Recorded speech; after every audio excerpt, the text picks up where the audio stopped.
அறநிலைத்துறை அமைச்சர் ரமேஷ் அவர்களுக்கு குப்புசாமி மணியக்காரர் என்பவர் 1988 1.40 ஏக்கர் நிலத்தை பழனி முருகன் கோயில் தண்டாயுதபாணிக்கு தானமாக எழுதி வைத்துள்ளார். தானமாக எழுதி வைத்த நிலத்தின் பொறுப்பாளராக தண்டபாணி என்பவரிடத்தில் ஒப்படைக்கப்பட்டது. தண்டபாணியுடைய பராமரிப்பில் நிலத்தை பராமரித்து கொண்டு வரும் வருமானத்தை வாடகையை திருக்கோயில் அறநிலைத்துறைக்கு செலவு செய்து கொள்ளலாம் என்று அதில் எழுதி வைத்துள்ளார். தண்டபாணியுடைய சில வருடங்களாக தண்டபாணியுடைய பொறுப்பில் இருந்தது.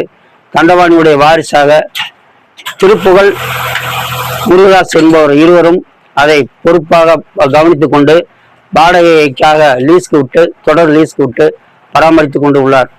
அதை விவிஆர் வெங்கடாசலம் என்பவரிடத்தில் லீஸ்க்கு விட்டு வாடகை வசூல் செய்து கொண்டு உள்ளார். அந்த வாடகை தொடர் குத்தகைக்கு லீஸ்க்கு எழுதி கொடுங்கள் என்று திருப்புகழ் முருகதாஸ் என்பவரிடம் கேட்கும்போது தொடர் குத்தகைக்கு விவிஆர் வெங்கடாச்சலத்திற்கு எழுதி கொடுத்துள்ளார்.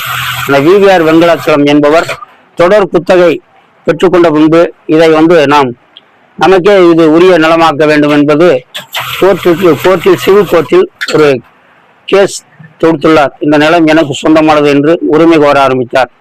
அந்த வெங்கடாச்சலம் என்பவருடைய பராமரிப்பு இருந்து கொண்டு அது 2 செப்டம்பர் 2025 கோர்ட்டு தீர்ப்பு அறநிலையத்துறைக்கு சொந்தமானது, விவிஆர் வெங்கடாச்சலத்துக்கும் இந்த நிலத்துக்கு சம்பந்தம் இல்லை, திருப்புகழ் முருகதாசுக்கும் இந்த நிலத்திற்கும் சம்பந்தம் இல்லை என்று அறநிலையத்துறைக்கு சொந்தம் என்று தீர்ப்பு வழங்கப்பட்டது. அந்த தீர்ப்பு வழங்கப்பட்ட பின்பு அறநிலையத்துறையின் பொறுப்பில் ஒப்படைக்கப்பட்டது. அறநிலையத்துறையில் மாரிமுத்து என்பவர் ஈஓ இடத்தில் ஒப்படைக்கப்பட்டது. மாரிமுத்துடைய ஈஓ பொறுப்பில் அந்த நிலத்தை பராமரிக்கப்பட்டு வாகனம் நிறுத்திய இடமாக பயன்படுத்தப்பட்டது. அந்த நிலத்தை திருப்புகழ் முருகதாஸ் என்பவர் இருவரும் கிரயத்திற்கு விட்டுவிடலாம், நம்மிடத்தில் தான் அது நீண்ட நாட்களாக இருந்தது என்று கொண்டு 100 கோடிக்கு சொந்தமான அந்த நிலத்தை 2 கோடிக்கு கிரயம் வெள்ளத்துறை சேதுபதி என்பவருக்கு பத்திரப்பதிவு அலுவலகத்தை கிரயம் செய்து கொடுத்து உள்ளார்கள். அந்த பத்திரப்பதிவு அலுவலகத்திலிருந்து இந்த நிலம் செல்லத்தகாது என்று இது அறநிலையத்துறைக்கு சொந்தமானது என்று தெரிய வரவும் இது உடனே அந்த நிலத்தினுடைய பொறுப்புள்ள அந்த நிலத்தை எழுதி கொடுத்தவர்களும் எழுதி வாங்கியவர்கள் இருவரையும் 4 வரையும் சட்டப்படி